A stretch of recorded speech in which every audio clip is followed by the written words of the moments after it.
महाराजांचं नाव काय आहे? शिवाजीराजे शहाजीराजे भोसले.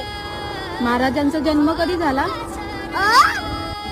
19 फेब्रुवारी 1630. महाराजांचा जन्म कोणत्या किल्ल्यावर झाला? शिवनेरी किल्ला पुणे. महाराजांचं घराणं कोणतं? भोसले. महाराजांचे धर्म कोणता? हिंदू. त्यांना लोकांनी कोणती पदवी दिलेली? छत्रपतींची. महाराजांच्या आईचं नाव काय आहे? जिजाबाई. महाराजांना किती मुलं होती? 3. मुलांची नावे काय?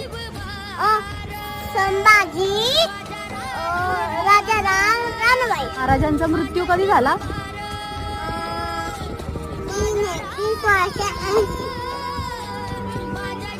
मृत्यू कोणत्या गडावर झाला? रायगड. इथं कोणी कोणाचा सख्खा नाही. वेळेला जो तो फक्त त्याचाच फायदा बघतो.